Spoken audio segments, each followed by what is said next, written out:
Punjabi radio USA ਸੁਣ ਰਹੇ ਸਾਰੇ ਹੀ ਮਾਣਯੋਗ ਅਤੇ ਸਤਿਕਾਰ ਤੇ ਸਰੋਤਿਆਂ ਨੂੰ ਬਹੁਤ ਹੀ ਪਿਆਰ ਸਤਿਕਾਰ ਸਾਹਿਬਾਨ ਨੂੰ ਜੋੜ ਕੇ ਨਿੱਕੀ ਜਿਹੀ ਸਤਿ ਸ੍ਰੀ ਅਕਾਲ ਸਭ ਨੂੰ ਜੀ ਆਇਆਂ ਨੂੰ ਆਖਦੇ ਹਾਂ। ਸੋ ਤੇ ਪ੍ਰੋਗਰਾਮ ਖਬਰ ਤੇ ਨਜ਼ਰ ਦੇ ਵਿੱਚ ਆਪ ਸਭ ਦਾ ਨਿੱਘਾ ਸਵਾਗਤ ਹੈ। ਅੱਜ 14 ਦਸੰਬਰ ਦਿਨ ਹੈਗਾ ਹੈ ਜੀ ਸ਼ਨੀਚਰਵਾਰ। ਆਪਣੇ ਨਾਲ ਜੁੜ ਚੁੱਕੇ ਨੇ ਮਿੰਟੂ ਗੁਰਸਰੀਆ ਜੀ ਮਲੋਟ ਸਟੂਡੀਓਜ਼ ਤੋਂ। ਮਿੰਟੂ ਜੀ ਆਇਆਂ ਨੂੰ ਸਵਾਗਤ ਹੈ, ਸਤਿ ਸ੍ਰੀ ਅਕਾਲ।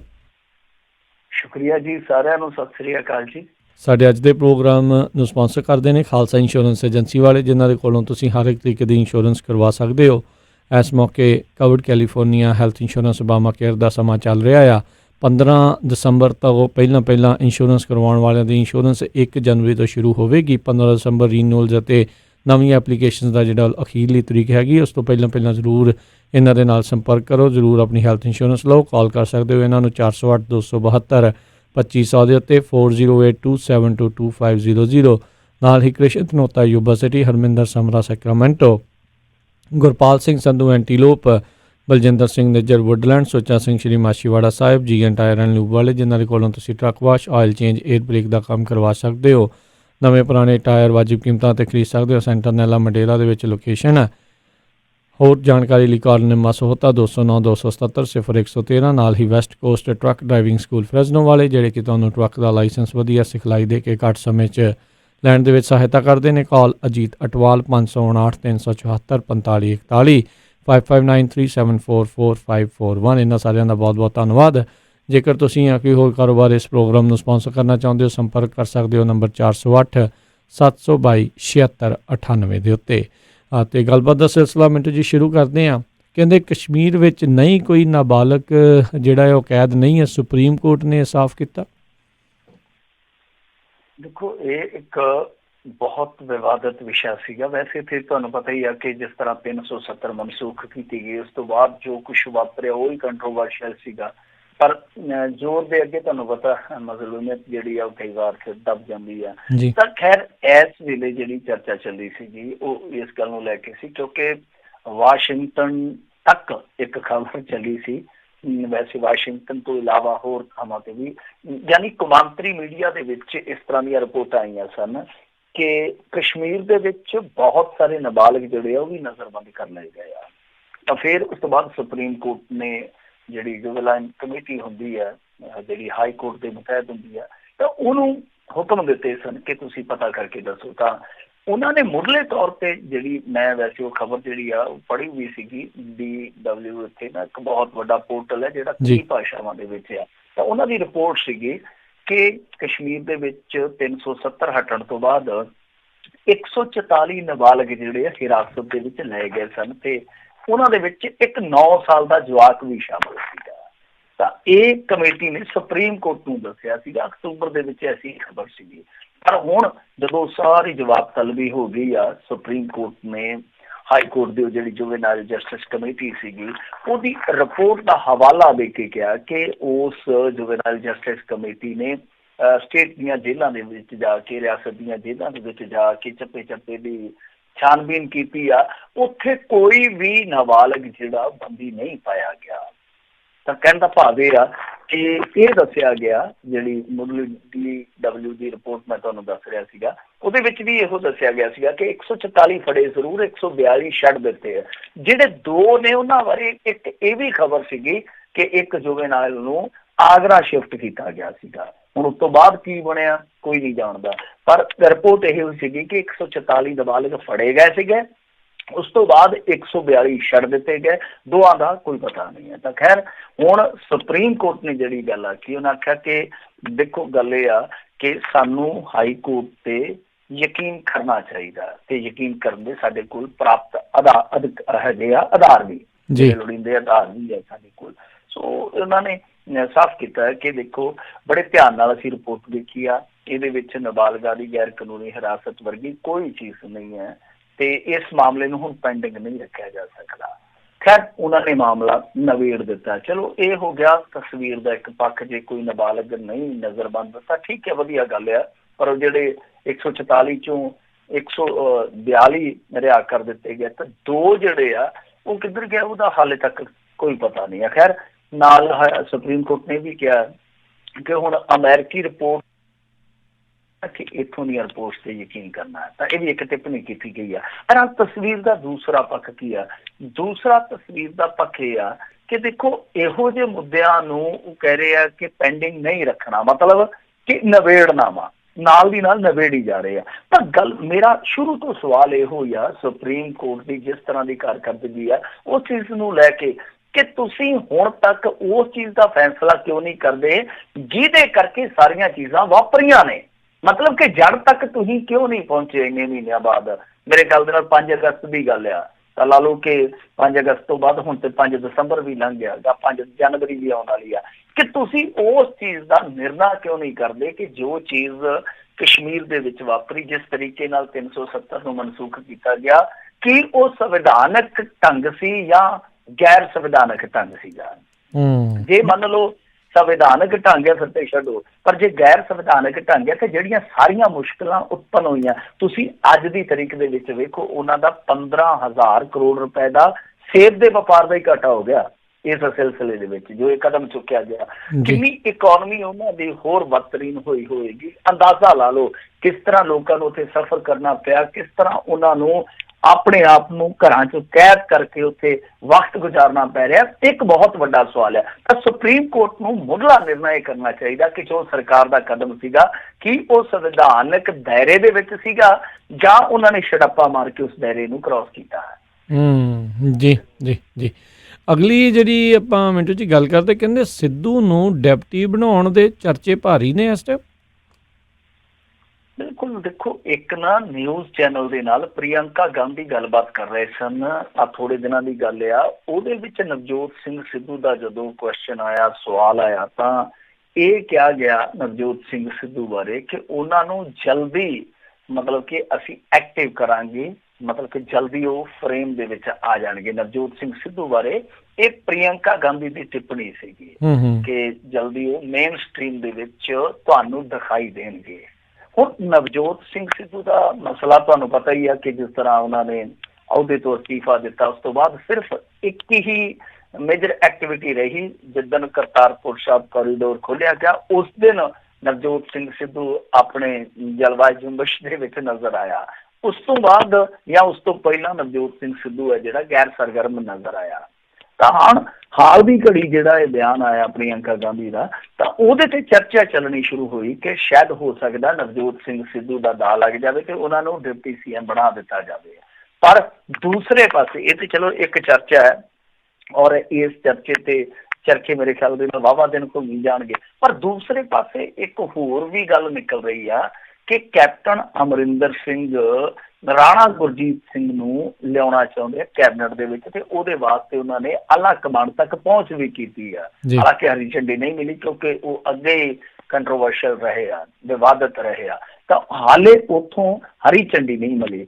ਪਰ ਉਹ ਤੋਂ ਪਹਿਲਾਂ ਹੀ ਪੰਜਾਬ ਦੇ ਵਿੱਚ ਇੱਕ ਪੁਆੜਾ ਪੈ ਗਿਆ। ਪੁਆੜਾ ਕੀ ਪੈ ਗਿਆ ਕਿ ਕੁਛ ਰਾਜਾ ਵੜਿੰਗ ਸਰੀਕੇ ਦੇ ਜਿਹੜੇ ਆਗੂ ਆ ਉਹ ਇੱਥੇ ਦੂਜੇ ਪਾਸੇ ਹੋ ਖਲੋਤੇ, ਜਿਨ੍ਹਾਂ ਦੀ ਆਪਾਂ ਗੱਲ ਹਮੇਸ਼ਾ ਕਰਦੇ ਰਹੀ ਹਾਂ ਪਿਛਲੇ ਹਫ਼ਤੇ।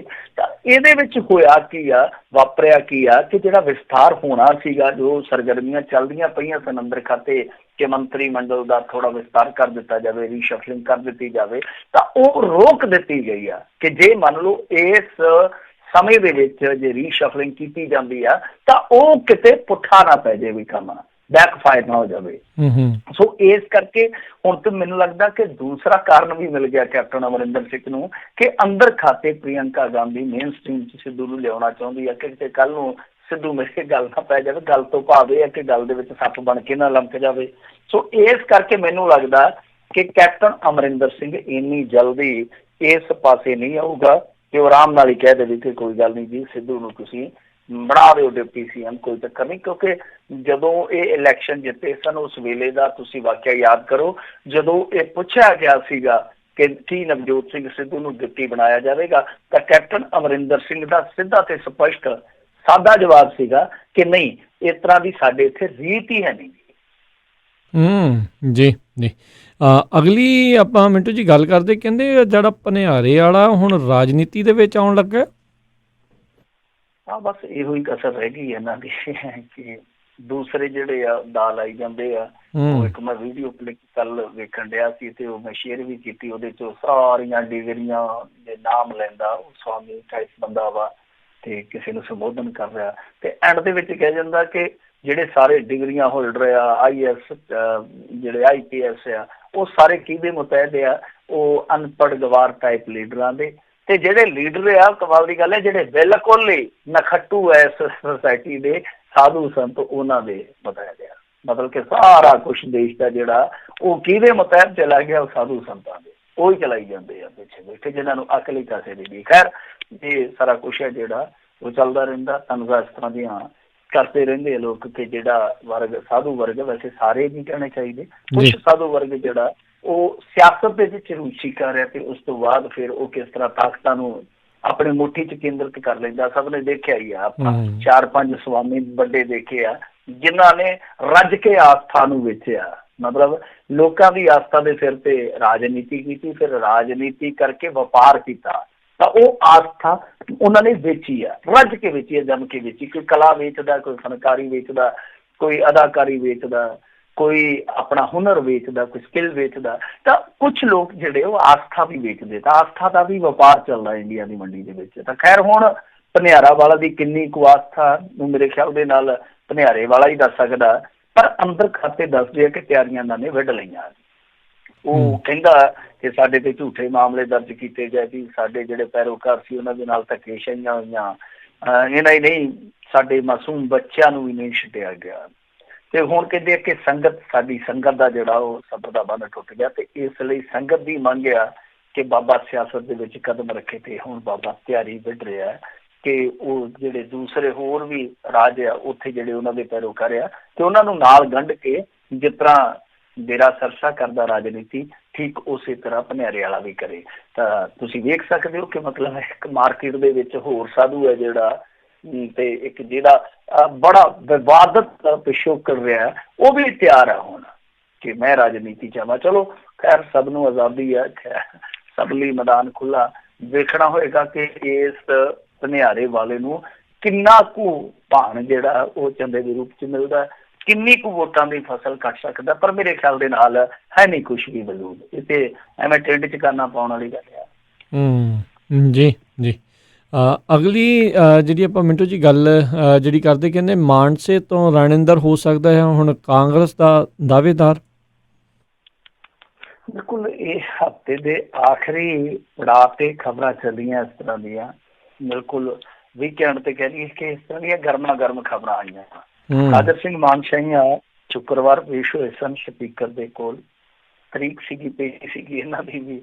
ਤੇ ਉੱਥੇ ਹੋਇਆ ਕਿ ਇਹ ਥੋੜਾ ਜਿਹਾ ਲੇਟ ਹੋ ਗਿਆ, ਥੋੜਾ ਜਿਹਾ ਕਹਿ ਸਕਦੇ ਹਾਂ ਜਾਂ ਬਹੁਤਾ ਕਹਿ ਸਕਦੇ ਹਾਂ, ਕਿਉਂਕਿ ਜਦੋਂ ਬੰਦਾ ਵੇਲਾ ਹੀ ਖੁੱਝ ਜਾਵੇ ਫਿਰ ਉਹਨੂੰ ਬਹੁਤਾ ਹੀ ਕਿਹਾ ਜਾ ਸਕਦਾ, ਚਾਹੇ 1 ਸੈਕਿੰਡ ਜਾਂ ਅੱਖ ਦੇ ਫਰਕਾਰੇ ਦੇ ਨਾਲ ਹੀ ਲੇਟ ਹੋ ਜਾਵੇ, ਇੰਨਾ ਕੋਈ ਫਰਕ ਪਵੇ ਤਾਂ ਆਪਾਂ ਕਹਿ ਸਕਦੇ ਹਾਂ ਬਹੁਤ ਲੇਟ ਹੋ ਗਏ ਯਾਰ। ਤਾਂ ਇਹਦੀ ਪੇਸ਼ੀ 'ਚ ਹੁਣ ਪਤਾ ਨਹੀਂ ਲੇਟ ਹੋਇਆ ਜਾਂ ਲੇਟ ਆਪਣੇ ਆਪ ਨੂੰ ਕਰ ਹੀ ਲਿਆ ਗਿਆ, ਕਿਉਂਕਿ ਇਸ ਤਰ੍ਹਾਂ ਵੀ ਚੱਲਦਾ ਰਾਜਨੀਤੀ 'ਚ। ਤਾਂ ਇਹ ਜਦੋਂ ਗਏ ਆ ਤੇ ਉਦੋਂ ਨੂੰ ਸਪੀਕਰ ਸੀਗੇ ਜਿਹੜੇ ਉਹ ਕਾਹਲੀ ਕਰਕੇ ਤੇ ਉੱਠ ਗਏ।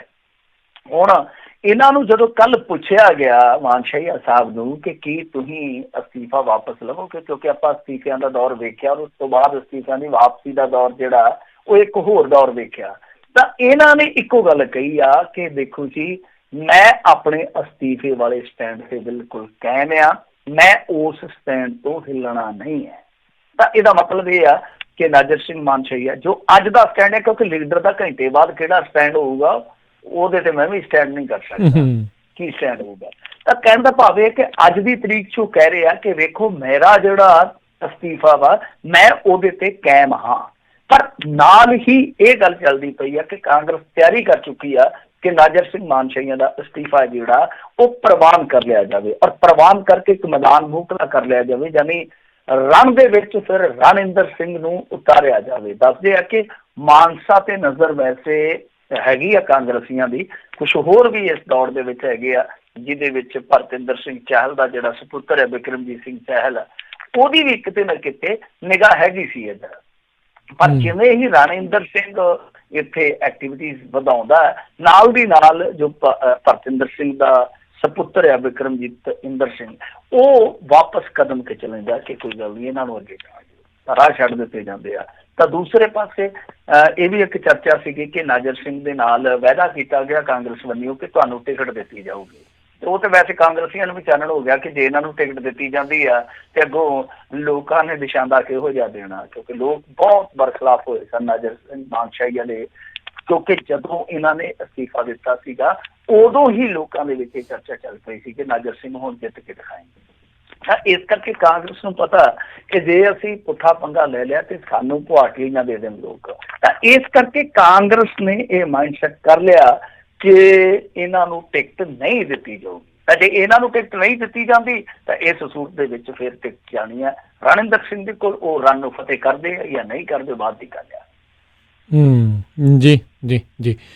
ਤੇ ਅਗਲੀ ਜਿਹੜੀ ਆਪਾਂ ਮਿੰਟੂ ਜੀ ਗੱਲ ਕਰਦੇ, ਕਹਿੰਦੇ ਡੇਰਿਆਂ ਨੂੰ ਕਿਵੇਂ ਕੀਤਾ ਜਾਵੇ ਕੰਟਰੋਲ ਦੇ ਵਿੱਚ, ਹਾਈ ਕੋਰਟ ਨੇ ਕੇਂਦਰ ਨੂੰ ਪੁੱਛਿਆ। ਹਾਂਜੀ, ਇਹ ਦੇਖੋ ਮੁੱਦਾ ਚੱਲਦਾ ਪਿਆ ਕੋਰਟ ਦੇ ਵਿੱਚ ਜੋ ਜ਼ੇਰੇ ਸੁਣਵਾਈ ਆ, ਤੇ ਉਹਦੇ ਵਿੱਚ ਕੱਲ ਇੱਕ ਦੋ ਗੱਲਾਂ ਜਿਹੜੀਆਂ ਸਾਹਮਣੇ ਆਈਆਂ ਨੇ। ਇੱਕ ਤੇ ਇਹ ਆ ਕਿ ਸਿੱਧਾ ਕੇਂਦਰ ਦਾ ਜਿਹੜਾ ਉੱਥੇ ਸਾਲਿਸਿਟਰ ਜਨਰਲ ਪੇਸ਼ ਹੋਇਆ ਸਤਿਆਪਾਲ ਜੈਨ, ਉਹਨਾਂ ਨੂੰ ਇਹ ਸਵਾਲ ਕੀਤਾ ਗਿਆ ਕਿ ਦੇਖੋ ਭਾਈ ਸਾਹਿਬ, ਇਹ ਜਿਹੜੇ ਡੇਰੇ ਆ ਇਹਨਾਂ ਨੂੰ ਕਿਸ ਤਰ੍ਹਾਂ ਨਿਯਮ ਦੇ ਤਹਿਤ ਲਿਆਂਦਾ ਜਾ ਸਕਦਾ, ਕਿਸ ਤਰ੍ਹਾਂ ਇਹਨਾਂ ਤੇ ਕੰਟਰੋਲ ਕੀਤਾ ਜਾ ਸਕਦਾ ਹੈ। ਤਾਂ ਇੱਕ ਤੇ ਇਹ ਦੱਸੋ, ਕਿਉਂਕਿ ਹੁਣ ਦੇਖੋ ਇਸ ਤਰ੍ਹਾਂ ਦੇ ਜਿਹੜੇ ਕਾਨੂੰਨ ਹੁੰਦੇ ਆ ਜਾਂ ਕਾਨੂੰਨ ਨਵੇਂ ਬਣਾਉਣੇ ਆ, ਉਹ ਕੇਂਦਰ ਨੇ ਤੈਅ ਕਰਨਾ ਕਿ ਉਹਨਾਂ ਦੇ ਕੋਲ ਕਿਹੜੇ ਕਾਨੂੰਨ ਆ ਤੇ ਨਵੇਂ ਉਸ ਬਾਬਤ ਕਿਹੜੇ ਕਾਨੂੰਨ ਬਣਾਏ ਜਾ ਸਕਦੇ ਆ। ਜਾਂ ਤਾਂ ਸੁਪਰੀਮ ਕੋਰਟ ਕਈ ਵਾਰ ਸਿੱਧੀ ਗਾਈਡਲਾਈਨ ਦੇ ਦਿੰਦੀ ਹੈ ਕਿ ਇਸ ਤਰ੍ਹਾਂ ਦਾ ਕਾਨੂੰਨ ਜਿਹੜਾ ਤੁਹਾਨੂੰ ਬਣਾਉਣਾ ਪਊਗਾ, ਮੈਕੈਨਿਜ਼ਮ ਤੁਹਾਨੂੰ ਤਿਆਰ ਕਰਨਾ ਪਊਗਾ। ਤਾਂ ਕਈ ਵਾਰ ਕੇਂਦਰ ਖੁਦ ਕਹਿ ਦਿੰਦਾ ਕਿ ਅਸੀਂ ਇਸ ਤਰ੍ਹਾਂ ਦਾ ਮੈਕੈਨਿਜ਼ਮ ਬਣਾਵਾਂਗੇ ਜਿਹਦੇ ਨਾਲ ਇਹ ਚੀਜ਼ਾਂ ਜਿਹੜੀਆਂ ਨੇ ਉਹ ਕਿਤੇ ਨਾ ਕਿਤੇ ਕੰਟਰੋਲ 'ਚ ਆ ਜਾਣਗੀਆਂ। ਖੈਰ, ਇਹ ਤੇ ਇੱਕ ਪੜਾਅ ਸੀਗਾ, ਇੱਕ ਪੱਖ ਸੀ ਇਸ ਕਹਾਣੀ ਦਾ। ਦੂਸਰਾ ਪੱਖ ਇਹ ਆ ਕਿ ਉੱਥੇ IT ਨੇ ਜਿਹੜੀ ਜਾਣਕਾਰੀ ਦਿੱਤੀ ਆ, ਦੱਸਦੇ ਆ ਕਿ ਡੇਰਾ ਸੱਚਾ ਸੌਦਾ ਤੋਂ IT ਵਾਲਿਆਂ ਨੇ ਯਾਨੀ ਇਨਕਮ ਟੈਕਸ ਵਾਲਿਆਂ ਨੇ 350 ਕਰੋੜ ਰੁਪਈਆ ਵਸੂਲਣਾ ਹੈ। ਇਹ ਬੜੀ ਇੱਕ ਵੱਡੀ ਗੱਲ ਹੈ ਤੇ ਵਿਚਿੱਤਰ ਗੱਲ ਹੈ ਕਿ 350 ਕਰੋੜ ਰੁਪਇਆ IT ਨੇ ਕਾਹਦਾ ਵਸੂਲਣਾ ਹੈ, ਐਸਾ ਕੀ ਚੱਲ ਰਿਹਾ ਸੀਗਾ। ਹੁਣ ਤੀਜੀ ਚੀਜ਼ ਜਿਹੜੀ ਇਸ ਮਾਮਲੇ ਦੇ ਵਿੱਚ ਹੋਈ ਆ ਉਹ ਇਹ ਹੋਈ ਆ ਕਿ ਹਾਈ ਕੋਰਟ ਨੇ ਆਖਿਆ ਕਿ ਇਹ ਪਤਾ ਕਰੋ, ਸਾਨੂੰ ਇਹ ਸਪਸ਼ਟ ਕਰੋ ਕਿ ਜਿਹੜਾ ਨੁਕਸਾਨ ਹੋਇਆ, ਜਿਹੜੀ ਵੀ ਇਹਦੀ ਭਰਪਾਈ ਹੋਣੀ ਹੈ ਹੁਣ ਉਸ ਨੁਕਸਾਨ ਦੀ, ਤਾਂ ਉਹ ਕਿਹਦੇ ਤੋਂ ਕੀਤੀ ਜਾਵੇ, ਕਿਹਦੇ ਤੋਂ ਕੀਤੀ ਜਾਵੇ। ਤੇ ਉੱਦਾਂ ਇਹਨਾਂ ਨੇ ਜਾ ਕੇ ਉੱਥੇ ਕਿਹਾ ਕਿ ਦੇਖੋ ਜੀ ਸਾਰਾ ਪ੍ਰਬੰਧ ਅਸੀਂ ਕਰ ਲਿਆ ਗਿਆ ਸੀਗਾ, ਸਰਕਾਰ ਵੱਲੋਂ ਸਾਰਾ ਸਿਸਟਮ ਹੈ ਜਿਹੜਾ ਉਹ ਠੀਕ ਠਾਕ ਕਰ ਲਿਆ ਗਿਆ ਸੀ, ਪਰ ਹਿੰਸਾ ਉਹਦੀ ਇਹਨਾਂ ਨੇ ਆਖਿਆ ਕਿ ਨਹੀਂ, ਜੇ ਤੁਸੀਂ ਜ਼ਿੰਮੇਵਾਰੀ ਨਿਭਾਈ ਹੁੰਦੀ, ਜੇ ਤੁਸੀਂ ਨਿਯਮ ਮੰਨੇ ਹੁੰਦੇ ਤੇ ਸਭ ਕੁਝ ਵਾਪਰਨਾ ਨਹੀਂ ਸੀਗਾ। ਫਿਰ ਚੌਥੀ ਚੀਜ਼ ਜਿਹੜੀ ਵਾਪਰੀ ਆ ਉਹ ਪੰਜਾਬ ਨੂੰ ਲੈ ਕੇ ਆ, ਤੇ ਪੰਜਾਬ ਦੀ ਜਦੋਂ ਵਾਰੀ ਆਈ ਕਿ ਤੁਹਾਡਾ ਕਿੰਨਾ ਨੁਕਸਾਨ ਹੋਇਆ ਭਾਈ, ਉਧਰੋਂ ਤੇ ਚਲੋ ਹਰਿਆਣੇ ਵਾਲੇ ਨੇ ਕਹਿਤਾ ਕਿ ਸਾਡਾ 125 ਕਰੋੜ ਰੁਪਏ ਦਾ ਨੁਕਸਾਨ ਹੋਇਆ ਉਸ ਹਿੰਸਾ ਦੇ ਨਾਲ, ਤੁਹਾਡਾ ਕੀ ਨੁਕਸਾਨ ਹੋਇਆ। ਕਮਾਲ ਦੀ ਗੱਲ ਇਹ ਆ ਕਿ ਸਾਡਾ ਉੱਥੇ ਜਿਹੜਾ AG ਹੈ ਐਡਵੋਕੇਟ ਜਨਰਲ ਪਹੁੰਚਿਆ ਨਹੀਂ ਸੀਗਾ, ਆਈ ਨਹੀਂ ਸੀਗਾ। ਸਰਕਾਰੀ ਵਕੀਲ ਨੇ ਦੱਸਿਆ, ਕਹਿੰਦੇ ਜੀ ਕਿ ਦੇਖੋ ਸਾਨੂੰ ਪੰਜਾਬ ਵਾਲਿਆਂ ਨੂੰ ਇਹਦੇ ਬਾਰੇ ਨਾ ਕੋਈ ਗਿਆਨ ਜਿਹਾ ਨਹੀਂ ਹੈਗਾ ਕਿ ਸਾਡਾ ਕਿੰਨਾ ਨੁਕਸਾਨ ਹੋਇਆ। ਉੱਥੇ ਦੱਸਦੇ ਆ ਕਿ ਹਾਈ ਕੋਰਟ ਨੇ ਫਟਕਾਰ ਲਾਈ ਹੈ ਤੇ ਅਗਲੀ ਤਰੀਕ ਤੇ ਐਡਵੋਕੇਟ ਜਨਰਲ ਨੂੰ ਪੇਸ਼ ਹੋਣ ਦੀ ਇਹਨਾਂ ਨੇ ਹੁਕਮ ਦਿੱਤੇ ਆ। ਤਾਂ ਕਹਿਣ ਦਾ ਭਾਵ ਇਹ ਹੈ ਕਿ ਪੰਜਾਬ ਨੇ ਤੇ ਆਪਣਾ ਕੋਈ ਐਸਟੀਮੇਟ ਹੀ ਨਹੀਂ ਲਾਇਆ ਹਾਲ ਦੀ ਘੜੀ, ਉੱਥੇ ਜਾ ਕੇ ਦੱਸਿਆ ਹੀ ਨਹੀਂ ਕਿ ਸਾਡਾ ਕਿੰਨਾ ਨੁਕਸਾਨ ਹੋਇਆ। ਪਰ ਨੁਕਸਾਨ ਤਾਂ ਹੋਇਆ ਨਾ, ਆਪਾਂ ਦੇਖਿਆ ਹਿੰਸਾ ਵੀ ਹੋਈ ਹੈ ਇੱਥੇ, ਛਿੱਟ ਪੁੱਟੀ ਸਹੀ, ਭਾਵੇਂ ਕੁਝ ਘਟਨਾਵਾਂ ਵਾਪਰੀਆਂ, ਹਿੰਸਾ ਹੋਈ ਹੈ। ਔਰ ਉਸ ਤੋਂ ਬਾਅਦ ਜਦੋਂ ਸਾਰਾ ਦਿਨ ਪੰਜਾਬ ਜਾਮ ਰਹਿੰਦਾ ਜਾਂ ਅਗਲੇ ਦਿਨ ਜਾਮ ਰਹਿੰਦਾ, ਕੋਈ ਕੰਮ ਕਾਰ ਨਹੀਂ ਚੱਲਦਾ, ਉਹ ਵੀ ਤਾਂ ਨੁਕਸਾਨ ਹੈ ਨਾ। ਜੇ ਤੁਸੀਂ ਇੰਟਰਨੈਟ ਸ਼ਟਡਾਊਨ ਕਰ ਦਿੰਦੇ ਹੋ, ਉਹਦਾ ਵੀ ਨੁਕਸਾਨ ਹੈ ਅੱਜ ਦੇ ਜ਼ਮਾਨੇ 'ਚ, ਉਹਦੀ ਵੀ ਇੱਕ ਕੀਮਤ ਹੈ। ਤਾਂ ਇਹ ਜਿਹੜਾ ਸਾਡਾ ਸਿਸਟਮ ਆ ਪੰਜਾਬ ਦਾ, ਉਹ ਤੁਹਾਨੂੰ ਪਤਾ ਹੀ ਹੈ ਕਿ ਕਿਸ ਤਰ੍ਹਾਂ ਚੱਲਦਾ, ਤੇ ਹੈ ਹੀ ਡੇਰਾ ਪੱਖੀ ਸਿਸਟਮ। ਹਰਿਆਣੇ 'ਚ ਵੀ ਇਹੋ ਆ, ਸਾਡਾ ਪੋਲੀਟੀਕਲ ਸਿਸਟਮ ਹੀ ਇਸ ਤਰ੍ਹਾਂ ਦਾ ਕਿ ਇਹਨਾਂ ਦੀਆਂ ਤਾਰਾਂ ਜਿਹੜੀਆਂ ਡੇਰਿਆਂ ਦੇ ਨਾਲ ਜੁੜਦੀਆਂ, ਤਾਂ ਕਿਤੇ ਨਾ ਕਿਤੇ ਰੈਟਾਂ ਦੇਣ ਦਾ ਯਤਨ ਕਰਦੇ ਰਹਿੰਦੇ ਆ। ਪਰ ਹਾਈ ਕੋਰਟ ਮੈਂ ਕਹੂੰਗਾ ਕਿ ਇੱਕ ਮਹੱਤਵਪੂਰਨ ਸੁਣਵਾਈ ਦੇ ਮਰਹਲੇ ਤੇ ਪਹੁੰਚ ਗਿਆ ਜਿੱਥੇ ਲੱਗਦਾ ਹੈ ਕਿ ਕੋਈ ਕਰੜਾ ਫੈਸਲਾ ਵੀ ਲਿਆ ਜਾ ਸਕਦਾ ਹੈ। ਜੀ ਜੀ। ਅਗਲੀ ਜਿਹੜੀ ਮਿੰਟੂ ਜੀ ਗੱਲ ਕਰਦੇ, ਕਹਿੰਦੇ ਰਾਜ ਸਭਾ ਦੇ ਮੈਂਬਰ ਤਨਖਾਹਾਂ ਤੋਂ ਵੱਧ ਲੈ ਗਏ TADK। ਉਦਣ ਜਿੱਦਣ ਇਹ ਕਹਿੰਦੇ ਸੀਗੇ ਨਾ ਵੀ ਕੰਟੀਨ ਦੇ ਵਿੱਚ ਘੱਟ ਉਹਨਾਂ ਨੂੰ ਨਹੀਂ ਮਿਲਿਆ ਕਰਨੀ, ਉਦਣ ਵੀ ਇਹੀ ਸ਼ੱਕ ਸੀ ਵੀ ਉੱਦਾਂ ਹੀ ਦੂਜੇ ਪਾਸੋਂ ਖਿੱਚ ਲੈਣਾ ਇਹਨਾਂ ਨੇ। ਨਹੀਂ, ਇਹ 2018-19 ਦਾ, 19-20 ਦਾ ਹਾਲੇ ਆਏਗਾ ਅੱਗੇ ਚੱਲ ਕੇ। ਤਾਂ ਜਿਹੜਾ 2018-19 ਦਾ ਲੇਖਾ ਜੋਖਾ ਕੱਢਿਆ ਉਹ ਆਮ ਆਦਮੀ ਪਾਰਟੀ ਦੇ ਇੱਕ ਵਕੀਲ ਆ, ਕਾਰਕੁਨ ਆ, ਦਿਨੇਸ਼ ਚੱਡਾ ਜੀ, ਉਹਨਾਂ ਨੇ ਕੱਢਿਆ RTI ਦੇ ਜ਼ਰੀਏ, ਤਾਂ ਹੈਰਾਨ ਕਰਨ ਵਾਲੀ ਗੱਲ ਆ, ਕਿਉਂਕਿ ਜਿਹੜਾ ਰਾਜ ਸਭਾ ਦਾ ਮੈਂਬਰ ਆ ਨਾ, ਵੈਸੇ ਆਪਾਂ ਨੂੰ ਵਿਧਾਇਕਾਂ ਦੀ ਤਨਖਾਹ ਦਾ ਪਤਾ, ਮੈਂਬਰ ਪਾਰਲੀਮੈਂਟ ਦੀ ਤਨਖਾਹ ਦਾ ਪਤਾ, ਰਾਜ ਸਭਾ ਦਾ ਜਿਹੜਾ ਮੈਂਬਰ ਪਾਰਲੀਮੈਂਟ ਹੁੰਦਾ ਹੈ ਉਹਦਾ ਕਈ ਵਾਰ ਆਪਾਂ ਨੂੰ ਬਿਊਰਾ ਨਹੀਂ ਪਤਾ ਹੁੰਦਾ। ਤਾਂ ਇਹਨਾਂ ਨੂੰ ਲੱਖ ਕੁ ਰੁਪਇਆ ਤਨਖਾਹ ਮਿਲਦੀ ਆ, ਲਾ ਲਓ ਲਗਭਗ 1 ਲੱਖ, ਵੈਸੇ 1,05,000 ਰੁਪਇਆ ਬਣਦੀ ਹੈ ਮੇਰੇ ਖਿਆਲ ਨਾਲ। ਤਾਂ ਉਹਦੇ ਵਿੱਚ ਹੋਇਆ ਕੀ ਆ ਕਿ ਕੁਛ ਐਸੇ ਮਹਾਨ, ਮੈਂ ਮਹਾਨ ਕਹੂੰਗਾ, ਗ੍ਰੇਟੈਸਟ ਆਗੂ ਪਏ ਆ ਰਾਜ ਸਭਾ ਦੇ ਵਿੱਚ, ਜਿਨ੍ਹਾਂ ਨੇ ਆਪਣੀ ਤਨਖਾਹ ਤੋਂ ਕਿਤੇ ਜ਼ਿਆਦਾ TADA ਕੀ ਹੁੰਦਾ ਤੁਹਾਨੂੰ ਪਤਾ ਹੀ ਹੋਣਾ, ਟਰੈਵਲਿੰਗ ਅਲਾਊਂਸ ਜਿਹੜਾ ਇੱਕ ਉਹ ਹੁੰਦਾ, ਤੇ ਇੱਕ ਮੇਰੇ ਖਿਆਲ ਦੇ ਨਾਲ ਜਿਹੜਾ ਰੋਜ਼ਾਨਾ ਦਾ ਪੱਤਾ ਹੁੰਦਾ, ਦਿਨਚਰਿਆ ਦਾ ਜਿਹੜਾ ਪੱਤਾ ਹੁੰਦਾ। ਤਾਂ ਉਹਦੇ ਵਿੱਚ ਕੀ ਹੋਇਆ ਕਿ ਜਿੱਦਾਂ ਮੰਨ ਲਓ ਹੁਣ 1 ਲੱਖ ਰੁਪਈਆ ਤਨਖਾਹ, ਤੇ ਉਹ ਬਣ ਗਈ ਸਾਲ ਦੀ ਕਿੰਨੀ, 12 ਲੱਖ ਰੁਪਈਆ ਤਨਖਾਹ। ਤਾਂ ਜਿਹੜਾ ਵਿਜੇਲਾ ਸਤਿਆਨਾਥ ਤਮਿਲਨਾਡੂ ਦੀ ਹੈਗੀ ਆ AIADMK ਦੀ ਮੈਂਬਰ ਪਾਰਲੀਮੈਂਟ ਰਾਜ ਸਭਾ ਦੀ, ਉਹਦਾ ਖਰਚਾ ਜਿਹੜਾ ਉਹ 43 ਲੱਖ ਹੈ TADA ਦਾ। ਤਨਖਾਹ ਕਿੰਨੀ ਬਣੀ ਹੈ, 12 ਲੱਖ, ਤੇ ਉਹ 43 ਲੱਖ ਲੈ ਗਈ TADA। ਇੱਕ ਹੋਰ ਹੈ ਤਮਿਲਨਾਡੂ ਦਾ, ਤੇ ਇਸੇ ਪਾਰਟੀ ਦਾ ਹੀ ਆ, ਰਵੀ ਨਵੇਲ ਉਹਦਾ ਨਾਮ ਆ, ਉਹ 42 ਲੱਖ ਲੈ ਗਿਆ। ਵਿਜੇ ਕੁਮਾਰ ਤਮਿਲਨਾਡੂ ਦਾ ਹੀ ਹੈ, ਤਮਿਲਨਾਡੂ ਵਾਲੇ ਨੰਬਰ ਹੀ ਹੈ 111 ਤੇ, ਨਾ 40 ਲੱਖ ਲੈ ਗਿਆ। ਫਿਰ ਕੇਰਲ ਦੇ CPIM ਦੇ, ਇਹ ਹੁਣ ਕਾਮਰੇਡ ਆ ਗਏ ਆ, ਇਹ 39 ਲੱਖ ਲੈ ਗਿਆ। ਫਿਰ ਇਸੇ ਤਰ੍ਹਾਂ ਹੀ DIMK ਦੇ ਹੈਗੇ ਆ R ਲਕਸ਼ਮਣ, ਉਹ ਲੈ ਗਿਆ 39 ਲੱਖ। ਫਿਰ ਇਸ ਤਰ੍ਹਾਂ ਇੱਕ ਲੈ ਗਿਆ 38 ਲੱਖ, 33 ਲੱਖ, ਇੱਕ ਫਿਰ 33 ਲੱਖ, ਇੱਕ 31 ਲੱਖ ਭਾਰਤੀ ਜਨਤਾ ਪਾਰਟੀ ਦਾ, ਇੱਕ ਕਾਂਗਰਸ ਦੀ ਆ ਬੀਬੀ ਰਾਣੀ ਨਰਾ, ਉਹ ਲੈ ਗਈ 30 ਲੱਖ ਰੁਪਈਆ। ਯਾਨੀ TADA ਦੇਖ ਲਓ ਤਨਖਾਹ ਤੋਂ ਕਿੰਨਾ ਜ਼ਿਆਦਾ ਲਿਆ ਗਿਆ, ਕਿੰਨਾ ਜ਼ਿਆਦਾ ਵਸੂਲ ਪਾਇਆ ਗਿਆ। ਤਾਂ ਇਸੇ ਤਰ੍ਹਾਂ ਪੰਜਾਬ ਦੇ ਵਿੱਚ ਮੋਹਰੀ ਰਹੇ ਆ ਜਿਹੜੇ ਸ਼ਵੇਤ ਮਲਕ, ਇਹਨਾਂ ਨੇ ਮੈਨੂੰ ਨਹੀਂ ਲੱਗਦਾ ਕਦੇ ਪੰਜਾਬ ਦੇ ਹੱਕ 'ਚ ਜਾ ਕੇ ਕੋਈ ਨਾਅਰਾ ਮਾਰਿਆ ਹੋਊਗਾ, ਕਦੇ ਇਹਨਾਂ ਨੇ ਪੰਜਾਬ ਦੀ ਗੱਲ ਨਹੀਂ ਕੀਤੀ ਹੋਣੀ, ਤਰਜਮਾਨੀ ਲੋਕਾਂ ਦੀ ਨਹੀਂ ਕੀਤੀ ਹੋਣੀ। ਤਾਂ ਇਹ ਲੈ ਗਏ 12 ਲੱਖ 19,000 ਰੁਪਇਆ। 11 ਲੱਖ 14,000 ਲੈ ਗਿਆ ਸ਼ਮਸ਼ੇਰ ਸਿੰਘ ਦੁੱਲੋ। ਕਿਸੇ ਨੇ ਕਦੇ ਇਹਨੂੰ ਬੋਲਦਾ ਸੁਣਿਆ ਤੇ ਮੈਨੂੰ ਜ਼ਰੂਰ ਦੱਸਿਓ, ਮੈਸੇਜ ਕਰਕੇ ਜ਼ਰੂਰ ਦੱਸ ਸਕਦਾ ਕਿ ਕਦੇ ਸ਼ਮਸ਼ੇਰ ਸਿੰਘ ਦੁੱਲੋ ਨੂੰ ਤੁਸੀਂ ਬੋਲਦਾ ਸੁਣਿਆ ਉੱਥੇ ਰਾਜ ਸਭਾ ਦੇ ਵਿੱਚ। ਘੁੱਗੂ ਜਿਵੇਂ ਬੈਠੇ ਹੁੰਦੇ, ਕੁਛ ਇਸੇ ਤਰ੍ਹਾਂ ਦੇ ਹੁੰਦੇ ਰਾਜ ਸਭਾ ਦੇ ਮੈਂਬਰ, ਘੁੱਗੂ ਹੁੰਦੇ, ਬਸ ਪਾਰਟੀਆਂ ਜਿਹੜੀਆਂ ਉਹਨਾਂ ਨੂੰ ਉੱਥੇ ਭੇਜ ਦਿੰਦੀਆਂ ਕਿ ਆਰੇ ਲੱਗੇ ਰਹੋ। ਕਾਟੀ ਮਿਰਜ਼ਾ ਸਾਹਿਬ ਵੀ ਲੈ ਆਇਆ 10,35,000 ਰੁਪਇਆ। ਸੋ ਇਹ ਅਮਾਊਂਟ ਆ, ਤੁਸੀਂ ਆਪ ਹੀ ਅੰਦਾਜ਼ਾ ਲਾ ਲਓ ਕਿ 245 ਰਾਜ ਸਭਾ ਦੇ ਮੈਂਬਰ ਆ, ਤੇ ਜੇ ਇਹਨਾਂ ਦਾ ਔਸਤਨ ਬਣਾਇਆ ਜਾਵੇ, ਇਹ ਜਿਹੜਾ TADA ਆ, ਉਹ 17,30,000 ਦਾ ਖਰਚਾ ਹੈ। ਤਾਂ ਦੇਖ ਲਓ ਤਨਖਾਹ ਉਹਨਾਂ ਦੀ 12 ਲੱਖ ਆ, ਤਾਂ ਔਸਤਨ ਇੱਕ ਜਣਾ 17,30,000 ਰੁਪਇਆ ਜਿਹੜਾ TADA ਦਾ ਲੈ ਰਿਹਾ। ਤੇ ਇਹਨਾਂ ਨੂੰ ਕਹਿ ਸਕਦੇ ਜੋਕਾਂ ਹਿੰਦੁਸਤਾਨ ਦੀਆਂ, ਉਹ ਗਾਣਾ ਆਇਆ ਸੀ ਨਾ ਰਾਜ ਬਰਾੜ ਦਾ, ਮੈਨੂੰ ਲੱਗਦਾ ਕਿ ਇਸੇ ਤਰ੍ਹਾਂ ਇਸੇ ਲੀਡਰਾਂ ਤੇ ਹੀ ਉਹ ਗਾਣਾ ਬਣਿਆ ਸੀਗਾ। ਵਾਕਈ ਜੀ। ਅਗਲੀ ਜਿਹੜੀ ਗੱਲ ਕਰਦੇ ਆ, ਕਹਿੰਦੇ ਹੁਣ ਗਊ ਸੈਸ ਤੋਂ 2 ਪੈਸੇ ਵਸੂਲਿਆ ਜਾਵੇਗਾ। ਹਾਂਜੀ, ਗਊ ਸੈਸ ਜਿਹੜਾ 2 ਪੈਸੇ ਹੁਣ ਮੇਰੇ ਖਿਆਲ ਦੇ ਨਾਲ ਪਰ ਯੂਨਿਟ ਦਾ ਵਸੂਲਿਆ ਜਾਏਗਾ, 2 ਪੈਸੇ ਵੱਧ ਵਸੂਲਿਆ ਜਾਏਗਾ।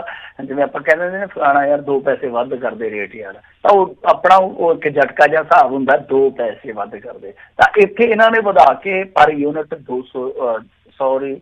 2 ਪੈਸੇ ਕਰ ਦਿੱਤਾ। ਤਾਂ ਉਹਦਾ ਕੀ ਅਰਥ ਹੈ? ਮੰਨ ਲਓ ਹੁਣ ਤੁਸੀਂ 100 ਯੂਨਿਟ ਖਪਤ ਕਰਦੇ ਹੋ ਬਿਜਲੀ ਦੀ, ਤਾਂ ਤੁਹਾਡਾ ਉਹ ਕਿੰਨੇ ਦਾ ਬਣ ਗਿਆ, ਲਾ ਲਓ ਕਿ ਡਬਲ ਬਣ ਗਿਆ।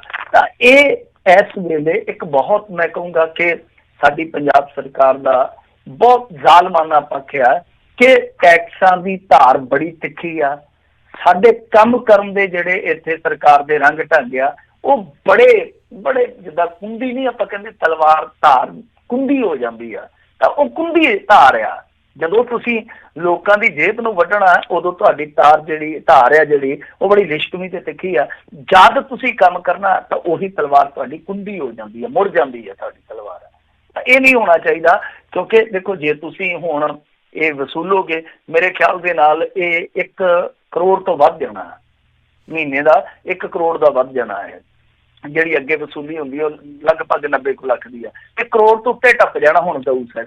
ਤੇ ਜੇ ਤੁਸੀਂ ਮਹੀਨੇ ਦਾ 2 ਮਹੀਨਿਆਂ ਦਾ ਇਹ ਇਕੱਠਾ ਕਰਦੇ ਹੋ ਪੰਜਾਬ ਦੇ ਵਿੱਚ, ਤਾਂ ਸਾਲ ਦਾ ਲਾ ਲਓ ਤੁਸੀਂ 12 ਕਰੋੜ ਤੋਂ ਉੱਤੇ ਟੱਪ ਜਾਓਗੇ। ਤਾਂ ਉਹ ਪੈਸਾ ਲਾ ਕੇ ਜੇ ਤੁਸੀਂ ਵਾਰਾ ਪਸ਼ੂਆਂ ਦੀ ਦੇਖਭਾਲ ਕਰੋ, ਸੰਭਾਲ ਕਰੋ, ਤਾਂ ਮੇਰੇ ਖਿਆਲ ਦੇ ਨਾਲ ਕਿਸੇ ਨੂੰ ਦੁਖੇਗਾ ਨਹੀਂ ਕਿ ਚਲੋ ਇਸ ਮੁਸੀਬਤ ਤੋਂ ਛੁਟਕਾਰਾ ਤੇ ਮਿਲਿਆ। ਉੱਦਾਂ ਵੀ ਤੇ ਤੁਸੀਂ ਬਿਜਲੀ ਦਾ ਕਰੰਟ ਲਾਉਣਾ ਹੀ ਲਾਉਣਾ। ਮੈਂ ਕੱਲ ਇੱਥੇ ਵੇਖਿਆ, ਮੈਂ ਜਿਮ ਚ ਆਉਂਦਾ ਪਿਆ ਸੀ ਆਪਦੇ ਪਿੰਡ ਨੂੰ, ਜੀ ਤੇ ਇੱਕ ਕਿਸਾਨ ਦੀ ਕਣਕ ਜਿਹੜੀ ਆ ਉਹ ਅਵਾਰਾ ਪਸ਼ੂਆਂ ਦਾ ਝੁੰਡ ਖਾ ਰਿਹਾ ਸੀ। ਮੇਰੇ ਖਿਆਲ ਦੇ ਨਾਲ ਕਿਆਰੇ ਦੇ ਵਿੱਚ ਹੀ ਪੂਰਾ ਆ ਰਿਹਾ ਸੀ ਅਵਾਰਾ ਪਸ਼ੂਆਂ ਦਾ ਝੁੰਡ, ਤੇ ਉਹ ਵੱਟ ਤੇ ਖਲੋਤਾ ਕਿਸਾਨ ਆਪਣੀ ਬਰਬਾਦੀ ਵੇਖ ਰਿਹਾ ਸੀ। ਕਿਉਂਕਿ ਹੁਣ ਜਾਵੇ ਨੇੜੇ ਤੇ ਇਹ ਥੋੜੀ ਹੈ ਕਿ ਕਿਤੇ ਉਹਨਾਂ ਨੇ ਅੱਗੋਂ ਸ਼ਗਨ ਪਾ ਦੇਣਾ ਕਿ ਕੋਈ ਗੱਲ ਨਹੀਂ, ਧੰਨਵਾਦ ਤੇਰਾ, ਹੋ ਸਕਦਾ ਉਠਾ ਲੈਣਾ। ਤਾਂ ਉਹ ਫੋਨ ਕਰ ਰਿਹਾ ਸੀਗਾ ਕਦੇ ਕਿਸੇ ਨੂੰ ਕਦੇ ਕਿਸੇ ਨੂੰ, ਲਾਚਾਰੀ ਦੇ ਵਿੱਚ। ਤਾਂ ਇਹ ਚੀਜ਼ ਜਿਹੜੀ ਆ ਉਹ ਵੇਖੋ ਨਾ ਕਿ ਇਕੱਲੇ ਐਕਸੀਡੈਂਟ ਹੀ ਨਹੀਂ ਹੁੰਦੇ। ਜਦੋਂ ਇਸ ਤਰ੍ਹਾਂ ਅਵਾਰਾ ਪਸ਼ੂਆਂ ਦੇ ਝੁੰਡ ਫਸਲਾਂ ਚਰਦੇ ਆ ਤਾਂ ਉਦੋਂ ਕਿਸਾਨ ਤੇ ਕੀ ਬੀਤਦੀ ਹੋਊਗੀ, ਉਹਦਾ ਤਾਂ ਕੋਈ ਦੋਸ਼ ਨਹੀਂ ਹੈ। ਸੋ ਉਹ ਹੱਸ ਕੇ ਦੇ ਦੂਗਾ 2 ਪੈਸੇ ਯੂਨਿਟ ਦੇ, ਕੋਈ ਚੱਕਰ ਨਹੀਂ। ਉਹ ਤਾਂ ਕਹੂਗਾ 100 ਯੂਨਿਟ ਵੱਧ ਵੀ ਬਾਲ ਲਵਾਂਗੇ ਸੈਲਾਂ 'ਚ, ਕੋਈ ਗੱਲ ਨਹੀਂ ਹੈ, ਪਰ ਇਹ ਮੁਸੀਬਤ ਸਾਡੇ ਗਲੋਂ ਲਾਓ। ਤਾਂ ਉਹ ਮੁਸੀਬਤ ਗੱਲ ਦੇ ਵਿੱਚੋਂ ਲੈਣੀ ਚਾਹੀਦੀ ਆ। ਗਊ ਸੈਸ ਜੇ ਲੈਂਦੇ ਆ ਤਾਂ ਉਹ ਸਹੀ ਜਗ੍ਹਾ ਤੇ ਲੱਗਣਾ ਚਾਹੀਦਾ, ਪਰ ਇਹ ਗਊ ਸੈਸ ਲੈ ਕੇ ਮੁੜ ਕੇ ਉਸ ਸੈਸ ਦੇ ਨਾਲ ਕੀ ਅਸੈਸਮੈਂਟ ਕਰਦੇ ਉਹ ਸਭ ਨੂੰ ਪਤਾ ਹੀ ਆ। ਜੀ ਜੀ ਬਿਲਕੁਲ ਬਿਲਕੁਲ। ਅਤੇ ਮਿੰਟੂ ਜੀ, ਜਾਂਦੇ ਜਾਂਦੇ ਜ਼ਰੂਰ ਦੱਸ ਦਿਓ ਅਸਾਮ ਵਾਲੇ ਪਾਸੇ ਇਲਾਕੇ ਦਾ ਕੀ ਚੱਲ ਰਿਹਾ, ਕੈਬ ਤੋਂ ਬਾਅਦ ਦੇ ਵਿੱਚ ਕੀ ਕੁਛ ਹੋ ਰਿਹਾ? ਦੇਖੋ ਗੱਲ ਇਹ ਆ ਕਿ ਇਹਨਾਂ ਦੇ ਜਿਹੜੇ ਆਪਣੇ NDA ਦੇ ਕੁਝ ਪਾਰਟਨਰ ਆ ਉਹ ਵੀ ਅੰਦਰ ਖਾਤੇ ਦੱਸਦੇ ਨਾਰਾਜ਼ ਚੱਲਦੇ ਪਏ ਆ। ਜਿਹੜੀ ਗੋਆ ਫਾਰਵਰਡ ਪਾਰਟੀ ਆ, ਇਹਨਾਂ ਦੇ ਸਾਥੀ ਆ ਜਿਹੜੇ, ਉਹਨਾਂ ਨੇ ਅੱਡ ਪ੍ਰਦਰਸ਼ਨ ਕੀਤਾ। ਤਾਂ ਇਸ ਤਰ੍ਹਾਂ ਹੁਣ ਉਹ ਜਿਹੜਾ ਪ੍ਰਦਰਸ਼ਨ ਅਸਮ ਤੋਂ ਸ਼ੁਰੂ ਹੋਇਆ ਸੀਗਾ ਉਹ ਹੌਲੀ ਹੌਲੀ ਹੌਲੀ ਪੂਰੇ ਇੰਡੀਆ 'ਚ ਹੀ ਫੈਲਦਾ ਜਾ ਰਿਹਾ ਹੈ। ਤੁਸੀਂ ਲਾ ਲਓ ਕਿ ਕਰਨਾਟਕ, ਮਹਾਰਾਸ਼ਟਰ, ਤਮਿਲਨਾਡੂ, ਉਸ ਤੋਂ ਬਾਅਦ UP ਆ ਗਿਆ, ਦਿੱਲੀ ਤੱਕ ਪਹੁੰਚ ਗਿਆ, ਪੰਜਾਬ ਤੱਕ ਵੀ ਪਹੁੰਚ ਗਿਆ ਕਹਿ ਸਕਦੇ ਹਾਂ, ਕਿਉਂਕਿ ਮਲੇਰਕੋਟਲਾ ਕੱਲ੍ਹ ਬੰਦ ਰਿਹਾ ਸੀਗਾ। ਤਾਂ ਇਹ ਅੱਗ ਹੌਲੀ ਹੌਲੀ ਹੌਲੀ ਹੌਲੀ ਅੱਗੇ ਜਾ ਰਹੀ ਹੈ। ਤੇ ਬਾਕੀ ਆਸੂ ਨੇ ਕਿਹਾ, ਜੋ ਆਲ ਅਸਮ ਸਟੂਡੈਂਟ ਯੂਨੀਅਨ ਆ, ਉਹਨਾਂ ਨੇ ਕਿਹਾ ਕਿ ਇਹ ਜਿਹੜਾ ਅੰਦੋਲਨ ਹੈ ਸਾਡਾ ਉਹ ਅਹਿੰਸਕ ਹੋਏਗਾ ਤੇ ਜਾਰੀ ਰਹੇਗਾ। ਕਲਬੁਰਗੀ ਦੇ ਵਿੱਚ ਵੀ, ਕਰਨਾਟਕ ਦੇ ਵਿੱਚ ਵੀ ਧਾਰਾ 144 ਲਾ ਦਿੱਤੀ ਗਈ ਆ। ਮਤਲਬ ਇਹ ਹਾਲ ਹੋਇਆ ਪਿਆ ਕਿ ਜਿਹੜੇ ਅਮਿਤ ਸ਼ਾਹ ਕਹਿੰਦੇ ਸੀ ਕੁਛ ਨਹੀਂ ਹੁੰਦਾ, ਉਹਨਾਂ ਦਾ ਆਪਣਾ ਦੌਰਾ ਜਿਹੜਾ ਸੀਗਾ ਉੱਤਰ ਪੂਰਬੀ ਰਾਜਾਂ ਦਾ ਟਾਲਣਾ ਪਿਆ। ਜੀ ਜੀ ਜੀ ਮਿੰਟੂ ਜੀ, ਬਹੁਤ ਬਹੁਤ ਤੁਹਾਡਾ ਧੰਨਵਾਦ ਕਰਦੇ ਹਾਂ, ਤੁਸੀਂ ਸਾਡੇ ਨਾਲ ਜੁੜੇ, ਇਹਨਾਂ ਖਬਰਾਂ ਬਾਰੇ ਤੁਸੀਂ ਜਾਣਕਾਰੀਆਂ ਦਿੱਤੀਆਂ। ਅਗਲੀ ਵਾਰ ਤੱਕ ਲਈ ਬੜੀ ਮਿਹਰਬਾਨੀ, ਪਿਆਰ ਭਰੀ ਸਤਿ ਸ਼੍ਰੀ ਅਕਾਲ ਜੀ। ਸਤਿ ਸ਼੍ਰੀ ਅਕਾਲ ਜੀ। ਤੇ ਸਰੋਤਿਓ, ਇੱਥੇ ਸਾਡਾ ਅੱਜ ਦਾ ਇਹ ਪ੍ਰੋਗਰਾਮ ਸਮਾਪਤ ਹੈ। ਮਿਲਦੇ ਹਾਂ ਅਗਲੀ ਵਾਰ, ਉਦੋਂ ਤੱਕ ਲਈ ਮੇਰੇ ਵੱਲੋਂ ਵੀ ਤੁਹਾਨੂੰ ਸਭ ਨੂੰ ਪਿਆਰ ਸਤਿਕਾਰ ਸਹਿਤ ਸਤਿ ਸ਼੍ਰੀ ਅਕਾਲ। ਜਿਉਂਦੇ ਵਾਸਤੇ ਰਹੋ, ਹੱਸਦੇ ਖੇਲਦੇ ਰਹੋ, ਸੁਣਦੇ ਰਹੋ ਪੰਜਾਬੀ ਰੇਡੀਓ USA।